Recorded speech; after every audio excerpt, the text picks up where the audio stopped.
Salut Sophie! Salut Florian. Et bonjour à tous, bonjour à toutes et bienvenue dans ce nouvel épisode du Courrier de la Sterne. Et cette semaine, sujet grave puisqu'on va parler de botulisme aviaire et de la crise qui a lieu au canal de Brière.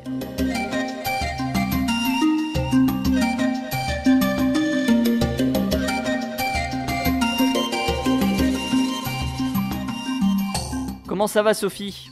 Écoute, ça va très bien. Enfin, pour le moment, le botulisme n'a pas touché. C'est compliqué en et ce toi moment, puisque les auditeurs ne le savent peut-être pas, mais j'ai des soucis techniques.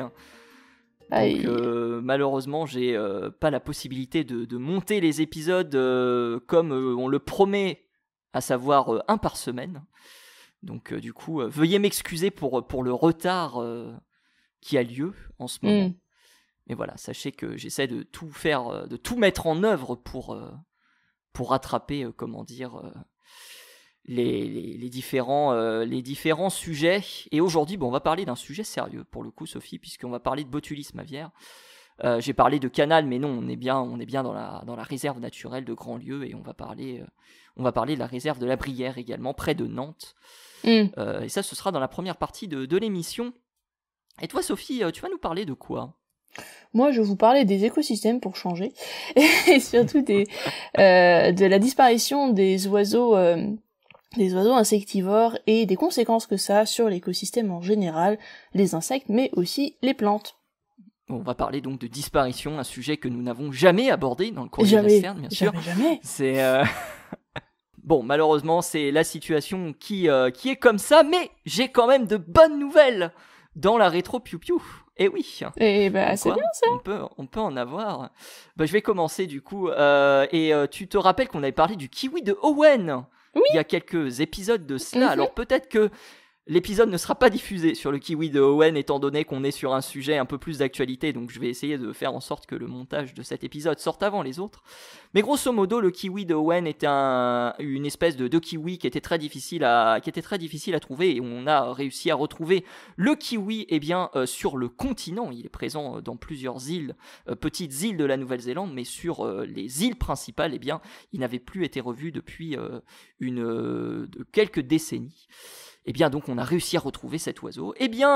Sophie, on a bis repetita, mais pas cette fois-ci super. avec un kiwi, avec un hyménolème bleu.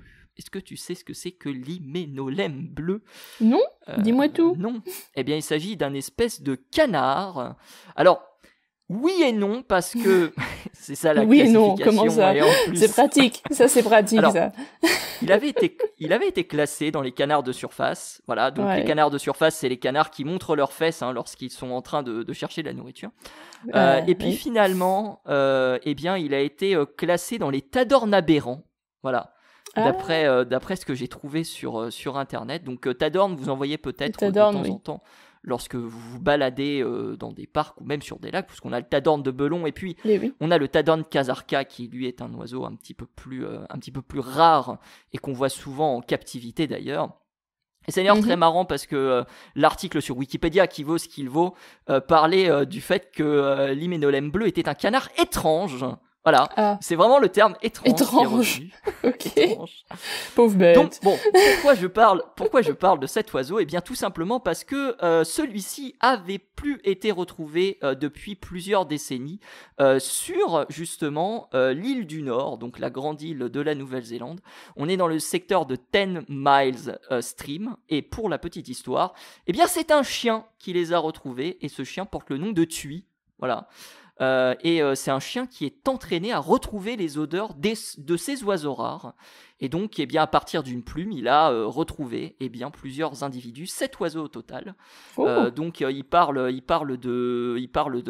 d'adultes et de jeunes, mais il ne précise pas combien d'adultes et combien de jeunes. Mais voilà, c'est une très bonne nouvelle de revoir cet oiseau. Et je ne savais pas que des chiens étaient entraînés à retrouver des oiseaux rares. Ça, c'est aussi quelque chose que j'ai appris dans cette petite histoire. Voilà. Mais c'est super intéressant. Et toi, Sophie ? Moi, on peut continuer sur les oiseaux rares si tu veux, parce que là, on va parler d'un oiseau cette fois-ci qui est aux US, qui s'appelle le pic à face blanche. Donc voilà. Alors pas le pic à bec ivoire, hein, ne nous plantons pas. Donc non mais je te sens venir. Non mais donc non mais on l'a repeint, c'est tout. Ah c'était ça. Ouais. Première fois que j'entends parler de cet oiseau, dis donc. Ah ouais? Bah c'est pas étonnant parce qu'il est pas très il y a pas beaucoup de couples dans la nature. Pourquoi? Parce que dans les années 80, on comptait plus que à peu près des oiseaux sur 3% de son ancienne aire de répartition. Donc en gros, la répartition de l'oiseau comparée à son aire de répartition historique, disons, avait diminué de 97%. Ah oui. Okay. Ce qui fait quand même pas beaucoup d'oiseaux restants. Donc, à titre d'exemple, en 85, en Caroline du Sud, il ne restait plus qu'un couple de reproducteurs et 2 mâles sur à peu près 3 sites. Ce qui était pas beaucoup quand même. Donc, ils ont mis en place un programme de conservation. Et il se trouve que ce programme de conservation a plutôt bien réussi parce qu'aujourd'hui, on réussit à avoir beaucoup de ces oiseaux-là qui se trouvent dans une réserve en particulier, une réserve qui n'est pas n'importe laquelle, c'est Lavens Park en Floride. Et en fait, cette réserve, c'est une ancienne base de l'US Air Force. Et c'est à peu près une quarantaine, ou je sais plus exactement, entre 30 et 40 000 hectares.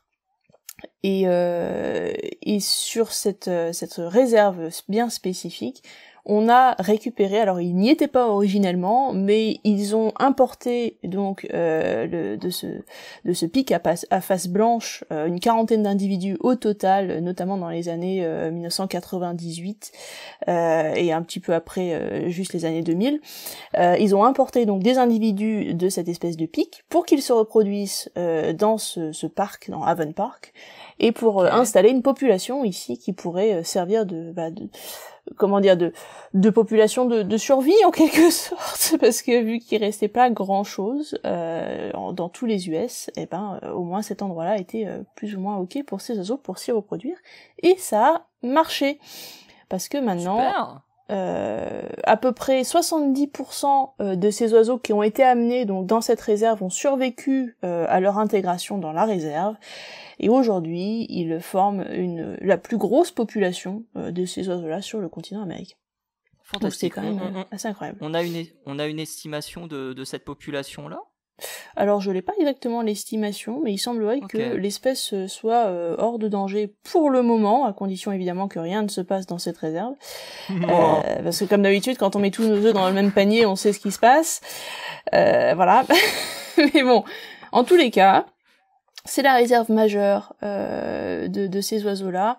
Et alors, l'estimation au total, c'est qu'on a à peu près 12 000 oiseaux en Floride et en Virginie, et un petit peu au Texas aussi en tout. C'est énorme. C'est énorme, et donc ça fait quand même pas mal. Donc on est très content de ce qui se passe. Voilà. Le programme a commencé, tu as dit fin 90, c'est ça ? Début des années 90, et puis après ils ont commencé à importer des oiseaux. 12 000 espèces en l'espace de 30 ans, c'est énorme. Hein. 12 000 individus au total. Ouais. Alors au total, sur toute leur aire de répartition actuelle. Donc je sais pas exactement combien il y en a dans cette réserve en particulier. Okay. Voilà. Okay. Mais bon, ça augure bien de la suite, et ça c'est top. Ah bah c'est une bonne chose.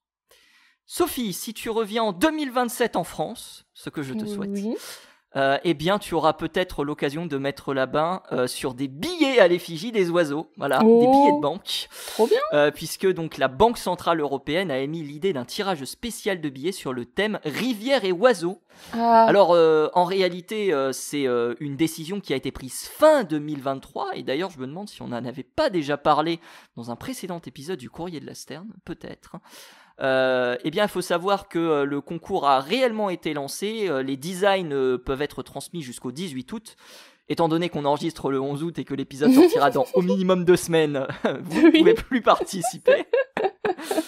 Et Et si j'ai parlé de 2027, c'est parce que la décision et la mise en service de ces nouveaux billets n'interviendra que fin 2026, à la suite d'une consultation publique. Voilà. D'accord. À noter qu'il y a un autre thème qui est baptisé Culture européenne, qui est également proposé. Alors je ne sais pas si les deux thèmes vont être concomitants ou si en réalité un seul des thèmes va être choisi sur les deux.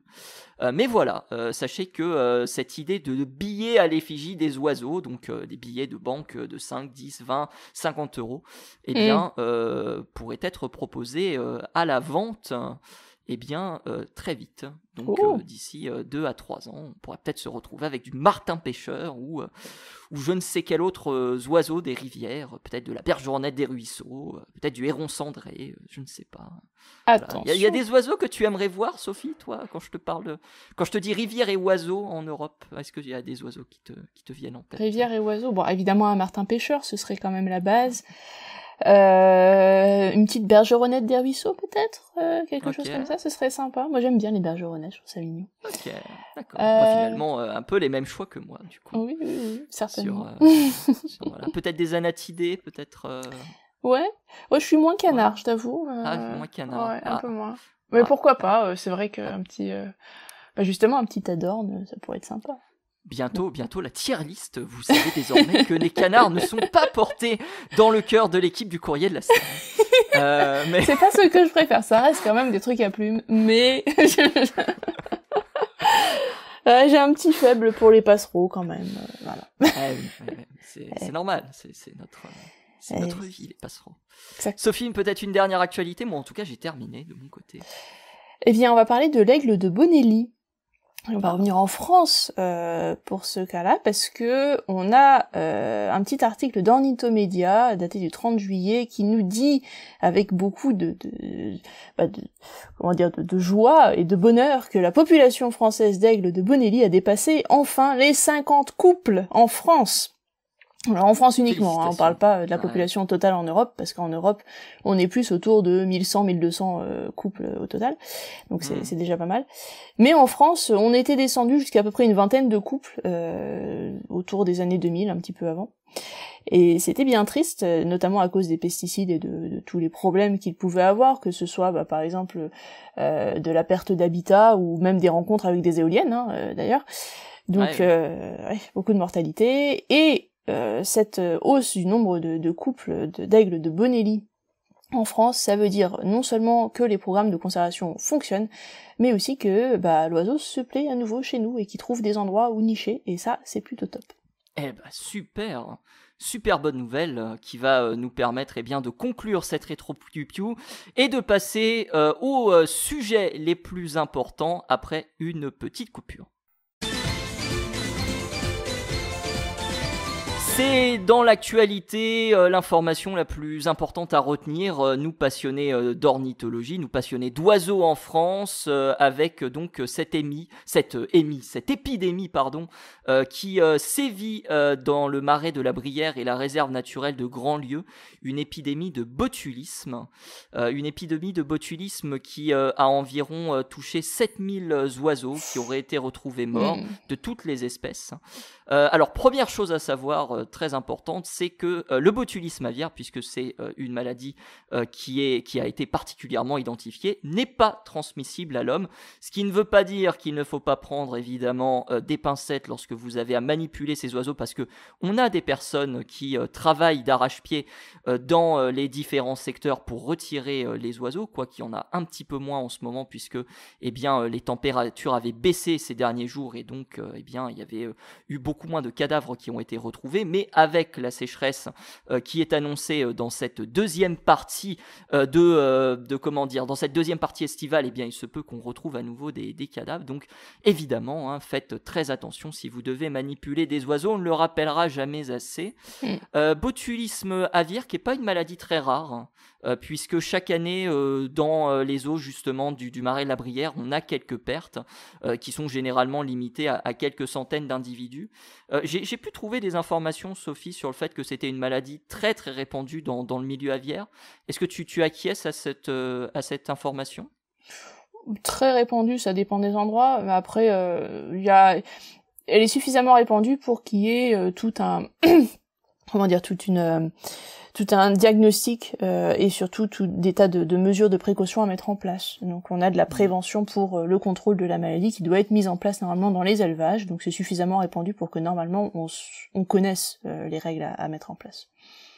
Donc, comment se manifestent les symptômes de ce botulisme aviaire ? Eh bien, ce sont des oiseaux qui meurent très généralement d'arrêt respiratoire ou de noyade, puisque dans le cadre des oiseaux d'eau, eh bien, les oiseaux finissent tout simplement par se noyer. Tous les oiseaux sont victimes. On parle évidemment d'oiseaux d'eau parce qu'on est dans les marais, mais en réalité, les rapaces qui se nourrissent des cadavres, eux, peuvent par la suite transporter la maladie, et les passereaux qui, eux, se nourrissent des insectes des cadavres peuvent également, eux aussi, attraper la maladie. Donc c'est une véritable course contre la montre qui a commencé dans les marais pour éviter la propagation de la maladie, et donc on a retiré les cadavres au fur et à mesure des différentes journées. Jusqu'à 400 cadavres par jour avaient été retirés au plus fort de l'épidémie, qui, je le rappelle, n'est pas encore terminée. Ce n'est pas parce qu'on est dans une descente épidémique que celle-ci est particulièrement maîtrisée.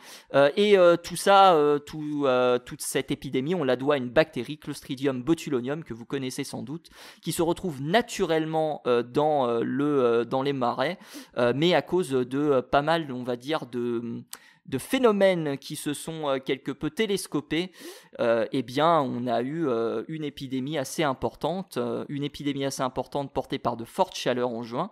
Deuxième mois le plus chaud depuis les relevés météo après 2003. On était à 3,3 degrés au-dessus de la normale, ce qui est absolument gigantesque, avec deux pics de chaleur remarquables, un aux alentours de la mi-juin et un plutôt fin juin, qui ont fait baisser le niveau de l'eau, favorisant donc la stagnation de l'eau et donc le développement de la bactérie. Donc voilà un petit peu comment ça se met en place justement cette toxine botulique. Et bien évidemment, avec le réchauffement climatique, le phénomène risque de s'aggraver, puisque si on a à nouveau des fortes chaleurs et on a à nouveau une eau stagnante, on pourrait avoir d'autres oiseaux qui pourraient à l'avenir être touchés. Alors on a quand même des oiseaux qui ont été transférés en centre de sauvegarde, notamment à Faunalis, à Saint-Mars de Coutais, où on injecte du charbon actif. Je ne connaissais pas cette histoire qui permet de fixer la toxine pour l'éliminer, et évidemment on nourrit les oiseaux pour que ceux-ci reprennent des forces, puisque avec la paralysie, ceux-ci ne sont plus capables de se nourrir correctement, et donc ils sont obligés d'être nourris à la main pour évidemment être par la suite en de meilleures conditions et favoriser un relâché d'ici quelques semaines. Mais dans une période généralement estivale où on a beaucoup de problèmes liés aux oiseaux, notamment lors des fortes chaleurs, ça fait toujours du travail de plus pour ces centres de sauvegarde, et on ne le remerciera jamais assez de tout le travail qu'ils sont capables de faire sur ces situations de crise là. Donc ça c'était pour on va dire les causes de cette épidémie, mais ce qu'il faut savoir, c'est que le marais de la Brière en réalité c'est une situation un petit peu compliquée au niveau de toutes les personnes qui cohabitent quelque peu, puisqu'on a du voisinage de chasseurs, de pêcheurs, des riverains bien sûr, mais aussi des agriculteurs. Et il faut savoir que les 7000 hectares du marais de la Brière forment une zone qui appartient aux habitants des 21 communes depuis le XVe siècle. Donc les habitants qui justement possèdent des terres dans ce marais, et forcément chacun a des besoins spécifiques, et il est extrêmement difficile de se mettre d'accord sur les besoins ou les non-besoins de chacun et de chacune, puisque d'un côté on va avoir besoin que les riverains aient l'eau la plus basse possible pour éviter les inondations, ce qui est logique, mais de l'autre les agriculteurs ont besoin quand même justement d'eau pour pouvoir réaliser des pâturages de manière correcte. Les chasseurs ont évidemment besoin de l'eau pour faire venir les oiseaux d'eau, et notamment lord des périodes de chasse, puis évidemment évidemment, les pêcheurs, bien sûr, eux ont besoin d'eau pour pêcher. Donc, il faut mettre tout le monde d'accord. Et le problème, c'est que mettre une certaine situation en place exige le fait que les gens puissent se rencontrer, et c'est un véritable problème puisque personne n'arrive à se mettre d'accord sur ce genre de choses-là. Alors, il y a un règlement qui avait été constitué par le syndicat du bassin versant du Brivet, le SBVB, qui est conjointement avec la commission syndicale de la Grande Brière-Motière, ont rédigé justement ce règlement. Mais ça reste, malgré les objectifs, quelque chose de particulièrement difficile justement à chorégraphier pour les gens. Et ça va être d'autant plus intéressant que dès le 2 septembre prochain, il y a une réunion de crise qui va être faite pour tirer, entre guillemets, les leçons de cette épidémie. Leçons qui ne sont pas encore achevées, puisque on redoute désormais que l'épidémie se transmette aux oiseaux migrateurs. Donc c'est aussi pour ça qu'on retire les cadavres le plus rapidement possible et qu'on essaie de faire la chasse sur les 7000 hectares de la Brière, mais aussi de Grandlieu, puisque Grandlieu est aussi touché. C'est éviter justement que les oiseaux migrateurs qui vont venir en septembre vont être contaminés également par ces eaux ou par ces animaux qui auraient pu être intoxiqués et transmettent à leur tour le botulisme aviaire. Et là, ce serait une catastrophe puisqu'on ne maîtriserait absolument plus la maladie. On est dans une situation de crise qui n'est absolument pas réglée et qui va sans doute s'aggraver puisque, comme je l'ai dit précédemment, on est en période de canicule avec des températures qui vont être très élevées, qui vont favoriser à nouveau la stagnation de l'eau et la faible hauteur des niveaux d'eau du marais. Voilà donc pour cette histoire de botulisme aviaire. Est-ce que Sophie, toi tu as des choses à rajouter? Peut-être as-tu déjà été confrontée justement à ces cas de botulisme aviaire? Visiblement, tu avais l'air surprise quand je disais qu'on injectait du charbon actif aux oiseaux. Donc peut-être que tu n'as pas vraiment pris part à ce genre de crise-là. Non, pas exactement. Moi, je connais une sorte de traitement antibiotique qui avait été utilisé, c'est des lactamines qui sont données dans ces cas-là aux oiseaux. Alors ça, c'est plus dans l'industrie de la volaille qu'on donne ce genre de choses. Et puis après, comme tu disais, élimination des cadavres aussi rapidement que possible et incinération généralement pour éviter la transmission des germes, comme tu le disais, aux insectes ou est-ce qu'ils pourraient venir manger les cadavres d'ailleurs. Donc voilà. Et je sais aussi que dans l'industrie, t'as le choix, ça dépend de à quel point ton élevage a des problèmes, mais il peut arriver qu'on te demande d'abattre tout ton hangar complètement pour être bien sûr d'abattre la maladie en même temps et après de tout nettoyer. Il y a tout un protocole de désinfection, etc. Mais le charbon actif, j'avais pas encore vu. Et ça fonctionne bien? Écoute, visiblement, ça a l'air de bien fonctionner puisque les oiseaux se rétablissent plutôt rapidement. Il y a aussi un truc qui est très important à préciser, c'est qu'on a aussi des oiseaux qui sont dans un tel état qu'il est préférable de les achever. C'est malheureusement des oiseaux qu'on ne peut pas sauver lorsque la toxine a fait effet de manière particulièrement sévère. Il n'y a pas d'autre choix que d'éliminer les oiseaux. Donc voilà, il y a aussi dans ce compte des 7000 oiseaux qui ont été retrouvés dans le marais, il y a aussi des oiseaux qui ont été achevés pour plus, on va dire, de dignité d'une certaine manière, mais malheureusement, il n'y a pas d'autre chose à faire, d'autres solutions à avoir que celle-ci. Donc, hélas. Et voilà, je pense pour le point sur cette épidémie. Donc 7000 oiseaux, c'est pour l'instant un chiffre assez vague. Je pense qu'on aura des estimations beaucoup plus précises une fois qu'on aura été à la fin de l'épidémie. Quand bien même là, comme je l'ai dit, on est sur un ralentissement. Mais voilà, avec à nouveau les températures qui vont s'élever, il se peut qu'on reprenne de plus belle. Oui. Et donc voilà, il y a quand même beaucoup de paramètres, beaucoup de paramètres à gérer. Et, encore une fois, on salue toutes les personnes qui sont sur le front, qui sont chasseurs, pêcheurs, naturalistes, bénévoles également, puisqu'on a des bénévoles qui viennent de villes alentours, notamment de Nantes, puisque Nantes est une trentaine, une quarantaine de kilomètres de la Brière. Donc on a des gens effectivement qui viennent prêter main forte pour retirer les oiseaux du marais, ou au contraire les amener dans les centres de sauvegarde. Donc voilà, plein de courage à toutes les personnes qui sont en train de traverser cette période difficile, qui on l'espère ne se renouvellera pas de sitôt. C'est l'épidémie la plus violente qui avait touché le marais de la Brière depuis 30 ans. Voilà. Donc, voilà on espère que voilà ça un va petit peu passer. pour le caractère remarquable de l'épidémie en question. À savoir aussi pour le botulisme, si vous suspectez un cas de botulisme aviaire, c'est ce qu'on appelle une maladie animale réputée contagieuse. Du coup, c'est obligatoire de le déclarer à la police sanitaire ou au MADO. Donc une maladie à déclaration obligatoire. Voilà. Donc c'est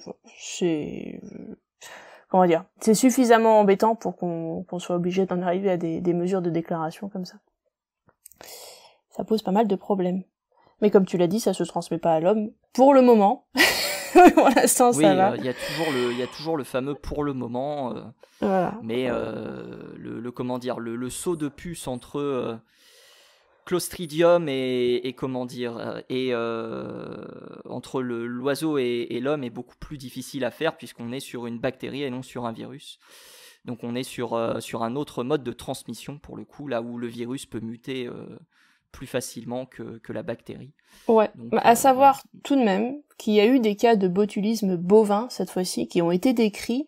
Alors, il me semble que les bovidés avaient pâturé sur des champs sur lesquels on avait mis des litières de volailles qui, on s'en est rendu compte plus tard, étaient atteintes de botulisme. Et du coup, ces bovins donc avaient récupéré le botulisme, on suppose, suite à ça, hein, c'est une supposition, on n'en est pas sûr. Donc il est possible qu'il y ait des transmissions dont on serait pas forcément au courant, qui sont très exceptionnelles, mais il y a des possibilités. Donc dans le but d'éviter toute crise sanitaire suspectée, merci de faire attention quand vous touchez des animaux qui sont malades. Voilà donc ce qu'on pouvait dire sur l'épidémie de botulisme qui frappe actuellement donc le secteur de la Brière. On va se retrouver juste après une petite coupure pour parler d'un autre sujet. Sophie, après avoir parlé d'épidémie, on va parler d'oiseaux qui disparaissent. Exactement. Super. Exactement. Oui, écoute, j'ai pas choisi le sujet en fonction du tien, crois-moi, mais du coup, ça va être l'épisode de la loose. Ah, c'est un peu l'épisode de la loose tous les 5 épisodes. C'était pas le but, mais j'ai trouvé cet article et j'ai trouvé tellement intéressant parce que c'est vraiment un article qui reprend énormément de biblio, qui met un peu tout ça ensemble et qui va expliquer pourquoi et comment cette diminution d'oiseaux insectivores se passe dans le monde et quelles sont les possibilités de notre côté pour arriver à faire changer les choses. C'est quand même quelque chose qu'on a envie de connaître finalement. On se dit bon, il y a des problèmes, on nous bassine avec des chiffres de tous les côtés en disant attention, telle espèce elle disparaît, on n'a plus de tel insecte, tel oiseau finalement il y en a plus dans les villes, etc. Donc on a tous ces chiffres, on a toutes ces données, mais finalement on les a pas toutes en commun pour nous dire oui mais vous pouvez faire quelque chose et ça c'est ce qu'on peut faire pour arriver à mitiger les problèmes qui s'abattent sur ces populations. Et donc ça, cet article, il est très bien pour ça. On va avoir plusieurs justement études qui sont rassemblées dans un seul papier. C'est grosso modo c'est ça. Oui, alors c'est ce qu'ils appellent un forum. En l'occurrence, donc le titre c'était Avian Top-Down Effects on Insect and the Host Plant under Human Driven Global Change. Donc les effets des oiseaux sur les insectes et les plantes hôtes sous les changements globaux à cause de l'humain.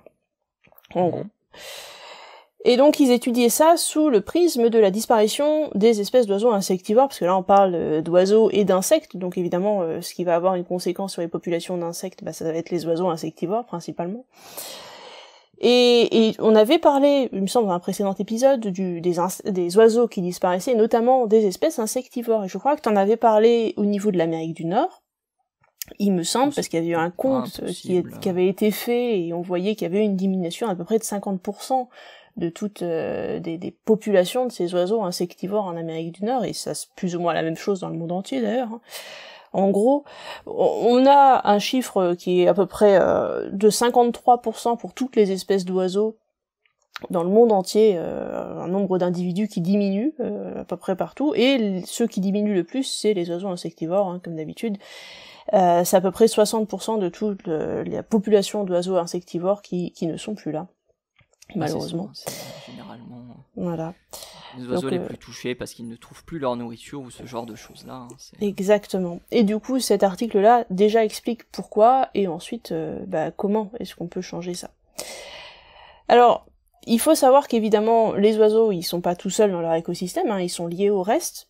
Donc en l'occurrence, les oiseaux insectivores, ils vont manger des insectes, et les insectes qu'ils vont manger, c'est souvent des insectes qui vont avoir un effet sur les plantes, parce que ça va être beaucoup d'insectes comme des chenilles par exemple qui vont aller manger des plantes hôtes, et ces plantes hôtes parfois ce sont des plantes qu'on va utiliser pour l'agriculture, et c'est pourquoi c'est super important, même quand on est agriculteur finalement, d'arriver à préserver ces populations d'oiseaux qui sont des oiseaux bénéfiques dans ces cas-là pour nos cultures, parce qu'ils vont prémunir les cultures de ces insectes ravageurs qui pourraient facilement décimer toutes nos cultures. Très rapidement d'ailleurs. Donc c'est ce que l'article essaie de regarder, et pour ça, il va proposer un petit modèle. Donc je vous partagerai l'article, il est en lecture libre sur internet, donc je vous mettrai le lien, il y a quelques graphiques, vous irez voir, et notamment il y en a un qui explique à peu près comment tout ça fonctionne, et il explique notamment 3 problèmes qui sont liés à la fois au climat, mais surtout à l'homme, au final, qui vont toucher ces populations d'oiseaux insectivores. Alors, on les connaît, les problèmes habituels qui vont toucher ces populations d'oiseaux. On a la perte d'habitat, hein, comme d'habitude, parce que quand vous faites des développements, notamment pour l'agriculture, que vous coupez des forêts pour y mettre des champs, va y avoir de l'habitat qui va être perdu parce que les forêts ne seront plus là, par exemple, ou alors les zones humides ne seront plus là parce qu'on va les utiliser pour faire autre chose à la place, parce qu'une zone humide, généralement, c'est un nid à moustiques aussi et qu'on n'aime pas trop ça, donc on a tendance à le virer et à mettre autre chose à la place. Le problème, c'est que la zone humide, c'est généralement une zone de biodiversité et qu'il y a plein de choses qui vont disparaître quand on enlève cette zone-là, en plus des moustiques, évidemment. Et puis après, on a tous les problèmes de changement de climat, on en a parlé pas mal de fois sur la chaîne, où du coup il y a de la température qui augmente, il y a des problèmes que ce soit de sécheresse ou autre qui vont arriver, des catastrophes naturelles, etc. Ça va pas aider non plus les populations d'oiseaux qui vont avoir du mal à s'adapter. Par-dessus ça, vous avez l'introduction d'espèces invasives, alors que ce soit des espèces de plantes ou des espèces animales. Les deux sont un problème. Et il va falloir gérer ça à la fois pour les oiseaux, parce que les oiseaux, ils vont avoir peut-être être remplacés par d'autres espèces qui vont être plus compétitives, ou bien il va y avoir un prédateur qui va être introduit dans leur environnement, ou bien on va avoir des choses qui vont venir sur place, qui vont remplacer les insectes peut-être qu'ils ont l'habitude de manger, mais qui sont pas du tout comestibles pour eux, ou qu'ils n'ont pas l'habitude de manger, donc ils vont avoir du mal à s'adapter, par exemple. Donc il y a plein de scénarios comme ça qui peuvent être mis en place, sans compter par-dessus tout ce que l'homme apporte de lui-même, que ce soit par exemple les pesticides, ou tout ce qui peut être considéré comme un poison dans l'environnement, sachant que les pesticides comme le DDT ou les néonicotinoïdes, ce sont des pesticides qui vont endommager sévèrement les populations d'oiseaux parce qu'ils sont toxiques pour les oiseaux, très très toxiques, donc ça peut conduire à la mort de l'animal. Vous allez avoir tous les métaux lourds qu'on peut relâcher dans l'environnement, qui vont aussi avoir des problèmes, qui vont donner des problèmes chez les oiseaux, que ce soit par exemple le plomb, on en a parlé suffisamment de fois, et puis tout le reste, les métaux lourds, les microplastiques, etc. Vous avez les maladies, comme tu l'as dit, le botulisme, qui vont faire leur apparition parce que le climat change, et puis les maladies, ça évolue un petit peu. Il y a des trucs avant qui étaient restreints à des zones peut-être tropicales, qui peut-être vont pouvoir migrer un peu plus vers le nord, petit à petit, arriver dans des zones où il n'y en avait pas précédemment. Ça arrive. Et puis nous, on a de la pollution aussi, que ce soit de la pollution lumineuse, dont on a aussi parlé pas mal de fois sur la chaîne, qui va empêcher certaines espèces de se reproduire correctement, par exemple. Ou alors des histoires de production d'énergie pour l'homme qui vont détruire de l'habitat, par exemple des champs de panneaux solaires, ou alors qui vont carrément tuer des oiseaux, comme des turbines d'éoliennes, qui elles sont des pièges mortels pour les oiseaux si elles ne sont pas faites correctement. Mais donc il y a finalement, tout ça. Sophie, est-ce que cette étude n'est pas un résumé de 3 ans du courrier de la Sterne? C'est un petit peu, un petit peu. Je vais pas te mentir, c'est un peu le cas. Mais du coup, ils listent tout ça et ils expliquent donc les possibles moyens de mitiger tous ces problèmes. On en a déjà parlé suffisamment, donc je vais pas revenir dessus. Mais surtout, ils expliquent les relations qu'on a entre donc ces espèces d'oiseaux et les insectes et les champs. Alors, j'imagine que tout le monde le sait, un oiseau insectivore va manger des insectes qui peuvent potentiellement manger des cultures. Ça, jusque-là, tout va bien. On est sur une relation trophique assez basique, hein, de proie-prédateur. Tout simple, avec un producteur primaire qui va être le truc que vous allez cultiver, mettons. Votre premier consommateur qui va être l'insecte, et puis vous allez avoir le prédateur qui va être l'oiseau qui vient manger l'insecte et qui du coup va sauvegarder votre champ. Et ça, quand même, c'est top. Merci, oui, sauf l'oiseau. que... Merci. Sauf que, dans l'article, il présente 3 scénarios. Alors, le premier scénario, ça va être un scénario où les populations d'oiseaux déclinent. Alors, il y a plein de raisons que je viens de citer, hein, le changement climatique, les problèmes d'habitat, etc., etc. Ça fait que les populations d'oiseaux déclinent. Qu'est-ce que ça donne ? Si vous avez un déclin dans ces populations d'oiseaux insectivores, vous allez avoir une augmentation des populations d'insectes, et du coup, vous n'allez plus avoir de régulation des insectes qui vont venir manger les champs. Donc on va avoir un petit déséquilibre ici, donc on va avoir plus de pertes en agriculture à cause de ça. Le deuxième scénario, c'est qu'on va introduire des insectes exotiques qui n'étaient pas là originellement, qui vont peut-être pouvoir venir détruire les champs aussi, et qui sont pas forcément mangés par les oiseaux du coin parce qu'ils ne les connaissent pas et qu'ils savent pas ce qu'ils mangent, tout simplement. Et le troisième scénario... la grenouille Goliath exactement. En Australie, Voilà. qu'on avait réintroduit pour manger je ne sais plus quoi, pour manger les lapins, non? C'est pas ça? Non, on avait introduit le renard pour les lapins en Australie, et ça avait pas marché. Pourquoi on avait réintroduit la grenouille, je sais plus. Je sais plus. Ou alors on a introduit un autre prédateur pour contrôler la grenouille parce que la grenouille on n'arrivait plus à la contrôler. Enfin c'est le bazar. En Australie on a introduit des tas de trucs de toute façon. Voilà. C'était pas une bonne idée. À chaque fois qu'on introduit quelque chose ça ne marche pas. Voilà. Donc ne faites pas comme l'Australie, n'introduisez rien, merci. N'introduisez rien qui ne vienne pas de votre pays. Très important. Soyez sympa. Et du coup, ça c'est les 2 premiers scénarios. Le troisième scénario, on a une intensification de l'agriculture. Qu'est-ce qui se passe dans ces cas-là ? Généralement, on va rajouter du pesticide qui va venir tuer les insectes. Oui, sauf que quand on a moins d'insectes, on a moins d'oiseaux. Et en fait, ce qui va se passer dans ces cas-là, c'est que tu vas avoir une diminution très très rapide du nombre d'oiseaux parce qu'il n'y a plus rien à manger.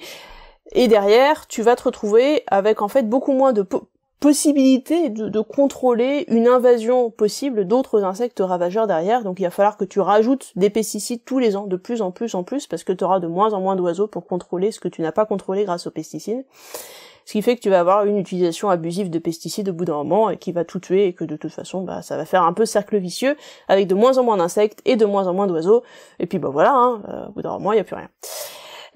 Donc voilà, les 3 scénarios qu'il montrait dans l'étude, qui sont pas très réjouissants, je vais pas vous mentir. C'est la mauvaise fin, la très mauvaise fin et la fin de l'humanité. L'apocalypse. Donc, du coup, ce qu'ils expliquent dans l'article, c'est qu'on a plein de moyens de préserver ces populations d'oiseaux et qu'on devrait un petit peu faire gaffe, parce que si on veut pas arriver à un de ces 3 scénarios, le problème c'est que ces 3 scénarios, non seulement ils peuvent arriver tout seuls, hein, chacun des 3 scénarios peut arriver indépendamment, mais ils peuvent aussi arriver tous ensemble.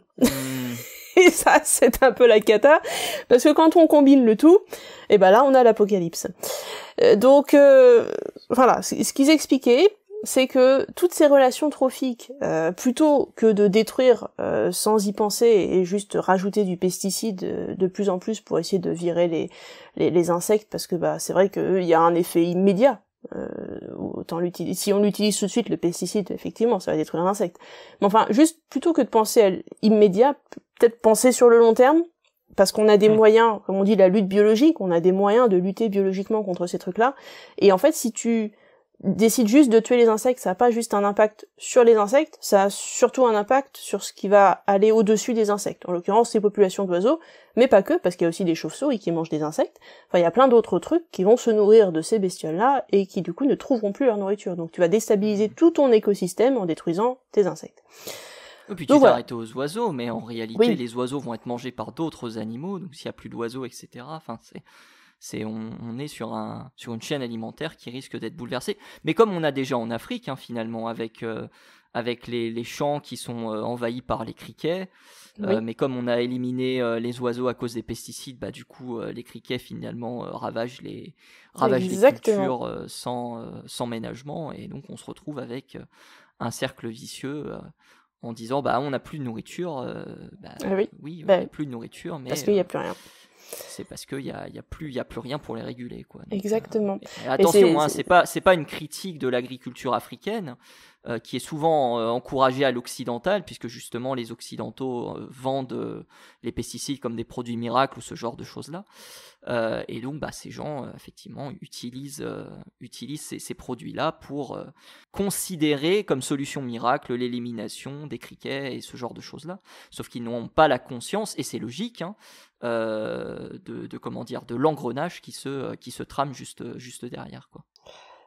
Oui, mais comme tu disais, le problème en Afrique, bon alors pas dans tous les pays africains, ne généralisons pas tout de même, mais Absolument. Il y a quand même des invasions d'insectes ravageurs.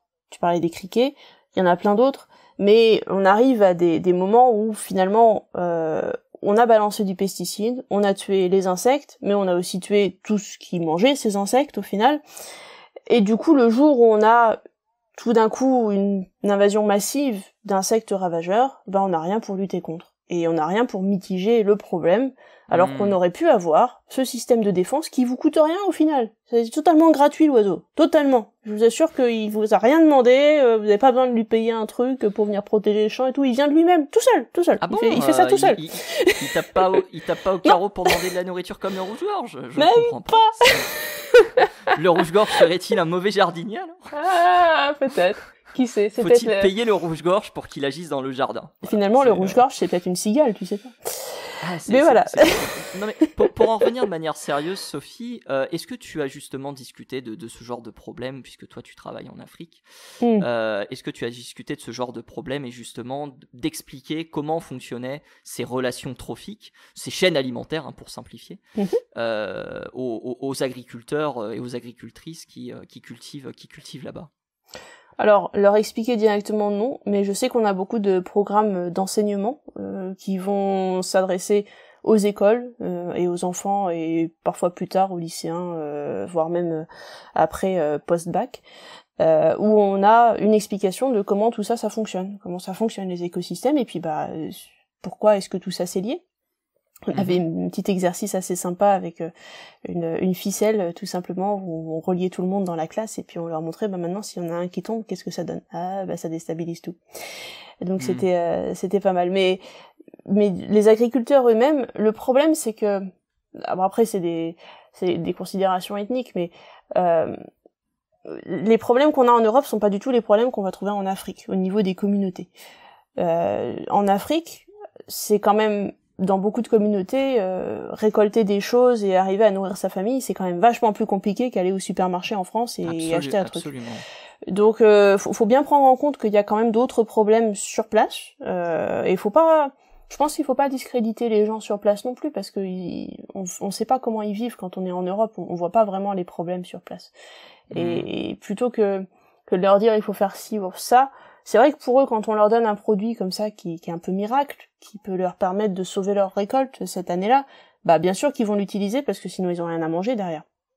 Ou ils ont pas moyen d'acheter quelque chose grâce à ça, ou de revendre et après d'avoir quelque chose. Donc c'est compliqué de leur dire, en fait non, tu peux pas l'utiliser, oui je sais que ça va te sauver ta récolte là, mais en fait si tu l'utilises dans 10 ans ça marchera plus. Et oui, mais moi j'ai faim là tout de suite. Ouais, mais moi j'ai faim tout de suite. T'es gentil, mais dans 10 ans de toute façon j'y serai peut-être plus, donc voilà. Est-ce que le message est en train de se transmettre justement ? Tu parlais justement comment dire, de cours qui sont donnés dans les universités, c'est ça, dans les lycées, si j'ai bien compris. Parfois, oui. Ok. Est-ce que ces messages commencent à être comment dire, quelque peu entendus, voilà, compris peut-être. En fait, pour les faire passer, c'est compliqué encore de. Je sais pas si compliqué que ça. Okay. Et surtout, c'est beaucoup moins compliqué. On s'y attend pas au début, mais c'est beaucoup moins compliqué dans des communautés qui sont restées très très rurales, qui sont encore très très proches de la nature, parce qu'il y a beaucoup de choses qui sont des manières de faire dans ces communautés-là qui sont finalement des pratiques ancestrales et qui sont très tournées vers l'utilisation de la nature, mais l'utilisation raisonnée de cette nature.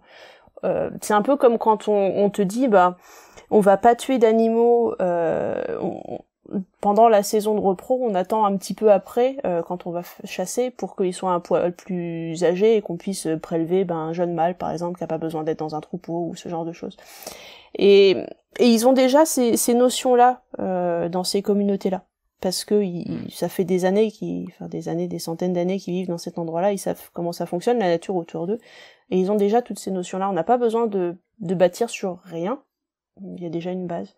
Donc c'est beaucoup plus simple de leur expliquer que ouais, mais en fait, alors certes, t'as toujours fait comme ça et t'as toujours prélevé une 50aine de bestioles de cette espèce-là à tel endroit, à tel moment de l'année, mais en fait, à cause de telle et telle raison, il y en a de moins en moins, donc il va falloir en prélever moins. Par contre, tu peux peut-être manger autre chose sur place qui va peut-être remplacer ton apport en protéines, mettons. Et voilà. Il y a aussi la notion de culpabilité, peut-être, aussi. Éviter la culpabilisation de ces groupes ethniques, je ne sais pas si on peut utiliser ce terme, mais qui ont peut-être pour des dizaines, voire des centaines de générations fait de cette manière-là.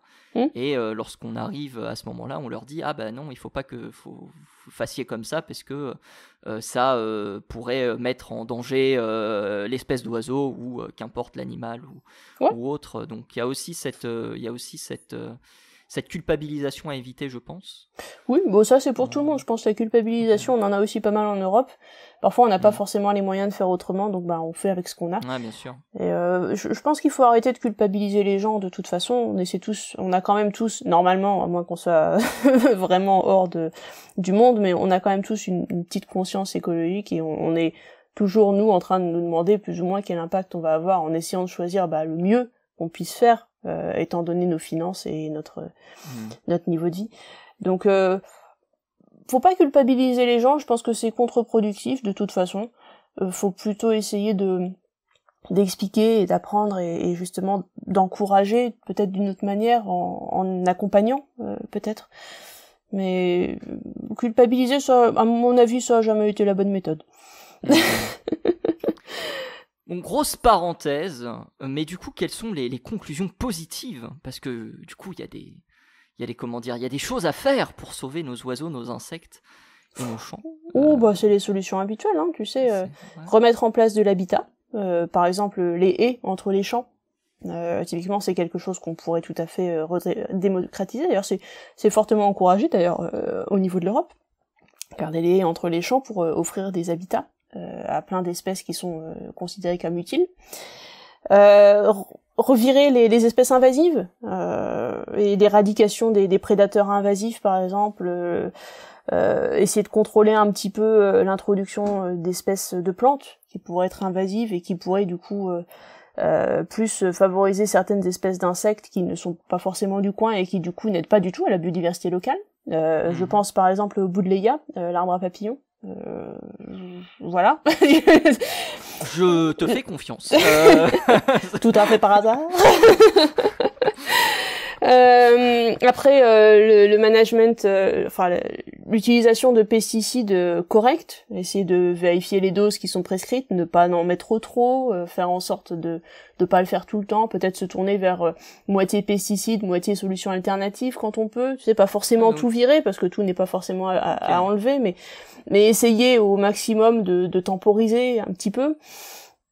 Et puis peut-être essayer aussi de de gérer, que ce soit pour son animal de compagnie, par exemple les chats qui peuvent être très dommageables à la biodiversité locale, essayer de gérer peut-être ça un peu mieux au niveau du particulier, voir quelles sont les solutions pour aussi ne pas avoir un trop gros impact sur ces oiseaux-là au quotidien.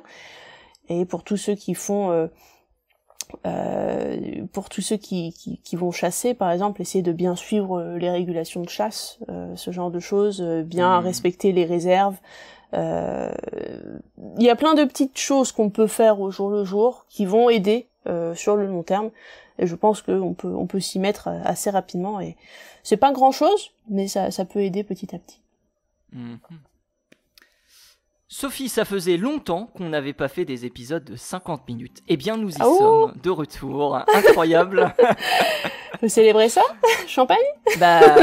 Champagne, je ne sais pas. On peut célébrer le champagne pour les 500 abonnés sur YouTube, parce que je ne sais pas si on l'a dit, mais effectivement, on a dépassé les 500 abonnés sur YouTube. Mais je ne sais plus, comme ça fait longtemps qu'on n'a pas enregistré, ça se trouve, je l'ai déjà dit précédemment, et les gens vont me dire, mais vous l'avez déjà dit, ça.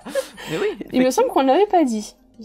Mais voilà, c'est merci à vous tous et à vous toutes de nous écouter de plus en plus régulièrement dans le Courrier de la Sterne. On espère que l'émission vous plaît. En tout cas, celle-ci se termine. Voilà, on n'a pas forcément évoqué que des choses très joyeuses, mais il fallait les évoquer.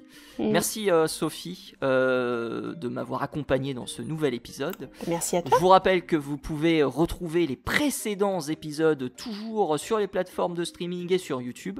Si vous avez des questions, c'est aussi dans les commentaires sur YouTube.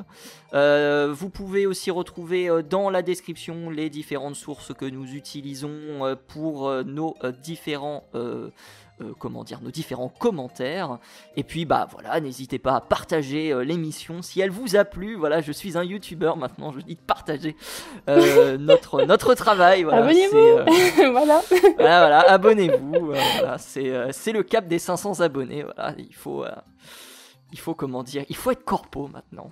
C'est ça le terme maintenant, d'accord. Je sais pas, voilà. Il y a peut-être des opérations spé bientôt. On va vous présenter les nouvelles jumelles de Zeiss. Les OP, ouais.